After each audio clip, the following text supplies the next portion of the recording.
time to finish my board. And this time, we're using this truck. Well, this bit.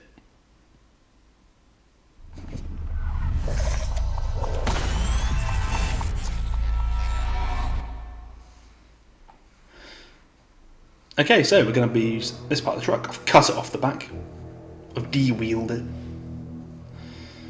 Now we're going to add this little spray bottle bit to it. And this is the last of my Ash Waste Nomads board for my Necromunda campaign. And we're just finishing off some line of sight blockers, making some nice, square-ish, climbable bits of terrain that miniatures can sort of clamber on, blocking some line of sight, allowing some elevation, as well as letting us play around with different ways of using the grievous amount of junk I've got accumulated in my box. I've got a lot of junk in that box, and I want to use as much of it as possible.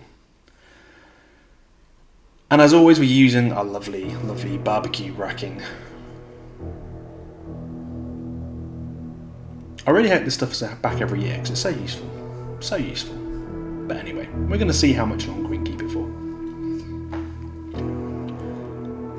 I'm again using a hot glue gun, just because it's fast. It's a really quick way of gluing stuff, and it doesn't matter if you make a few mistakes. That's not a big problem at all. Just keep on looking around the model you're making, trying to make it into something that's going to block line of sight.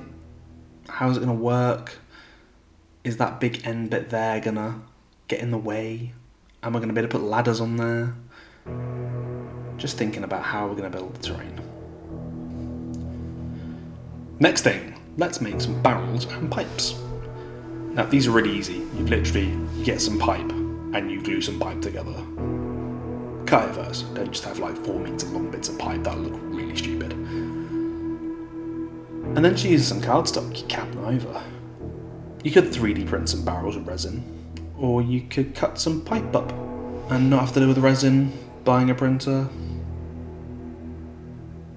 I'm going to go with cutting things up. If you dump some of those on the bottom, you can even fill the barrels up. So you have barrels full of goo. And the way I make goo, it's pretty easy, but just pour some hot glue down there. You find a bit of glue stick, you shove a bit of glue stick in it, and then bish bash boom, you've got the glue. But again, you probably want to cut the glue stick off first.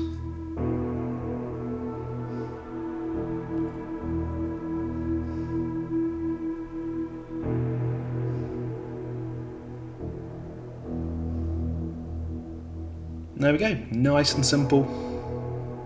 Alright, it's not in there yet. Give it a shove. Give it a more aggressive shove. There we go.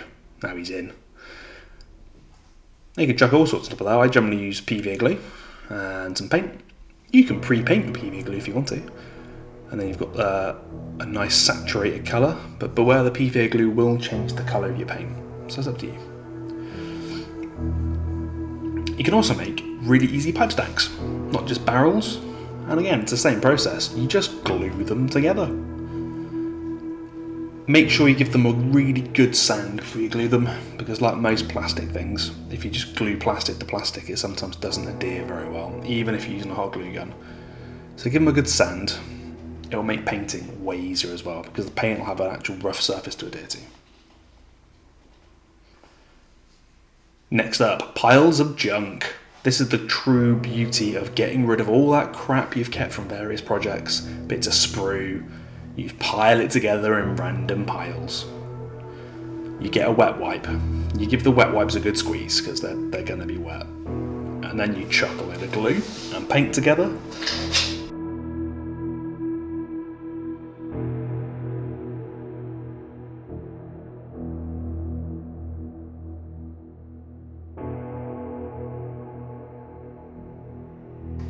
You want to be going for more glue than anything else really, because it just makes it glue better, and the goal is to totally saturate the wet wipe, same as I did with the tents.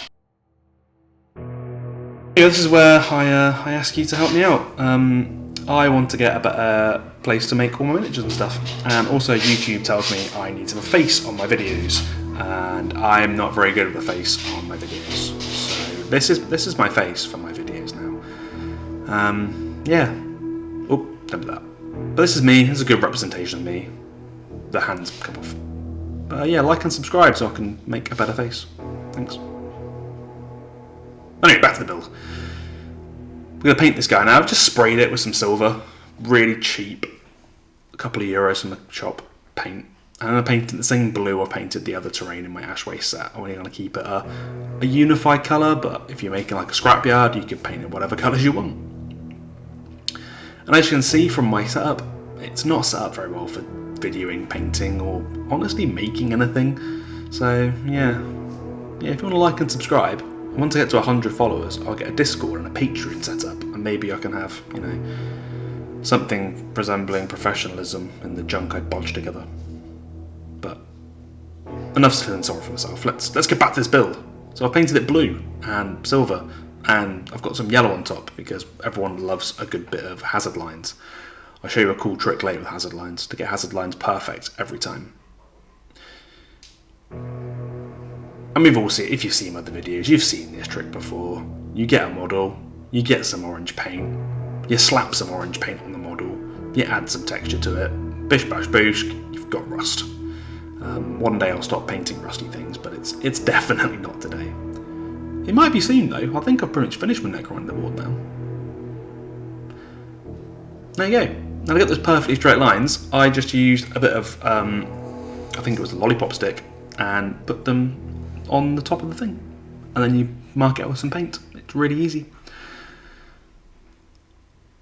There's our finished pipes. That was just silver and brown. I'm not going to show you how to paint silver and brown. You can figure out how to paint silver and brown yourself.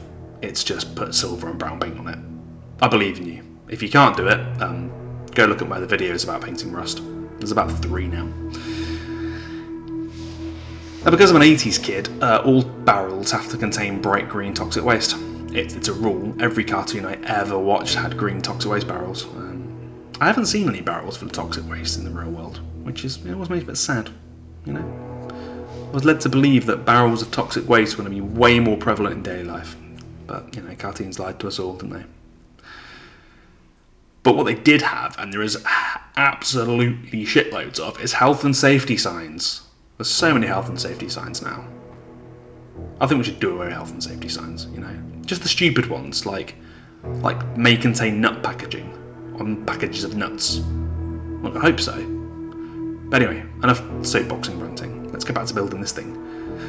So I've printed out loads of industrial warning signs. You can get specific 40k Necromunda ones. I'm using generic ones for this because I might use it for other games, not 40k. And I'm pretty sure they're going to have warning signs in the 41st Millennium. And if they don't, well, maybe it's not all bad. It's meant to be the grim darkness, so I'm pretty sure that health and safety will survive the grim darkness of the far future.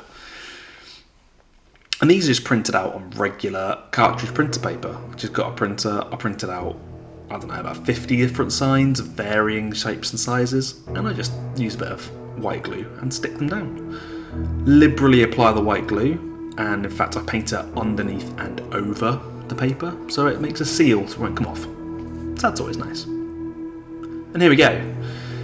There's those dumpy piles mentioned. And once you give them a dry brush, they look really, really good. Even Big Dave approves. Hi, Dave.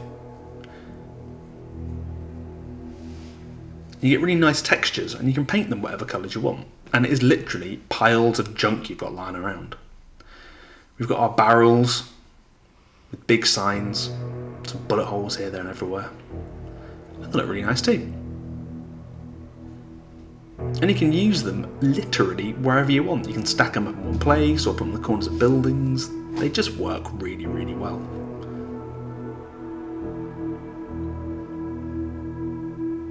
We've got some walkways coming off those large rectangular block pieces we made. I made about 8 in total, and the walkways are just bits of that barbecue topper that we talk about all the time.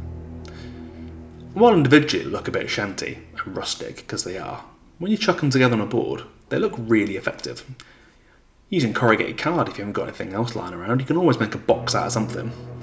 Just find things that are roughly boxy and just shove warning labels on them, make them rusty, and you've got pretty good Necromunda terrain without having to spend money on MDF or expensive PLA kits on Etsy or anything else. I believe in you. You can make cool terrain with stuff you have lying around the house. Hopefully you've watched my other videos and you've noticed my tent ash waste nomad toppers there. Some of the boards you made in the video a couple of weeks ago, and the big rocks that started this whole board off. And it's all come together really nicely. I'm really happy with how it looks. I think it's a really nice ash wastes profile. I'm looking forward to my Necromunda campaign. I'm going to play with my friends over Christmas. I'm really excited to use this board.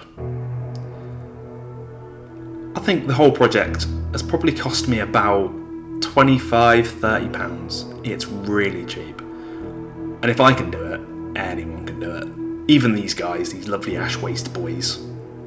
I might do a video on them too, because I think they're great. But there we go. That is my ash waste boards. That's all the videos on this one. I might do some battle reports over time, if I think people want to see that.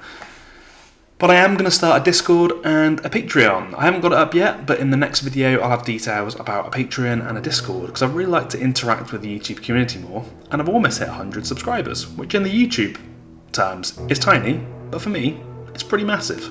So thank you for subscribing and watching my videos, and hopefully I'll see you in the next one.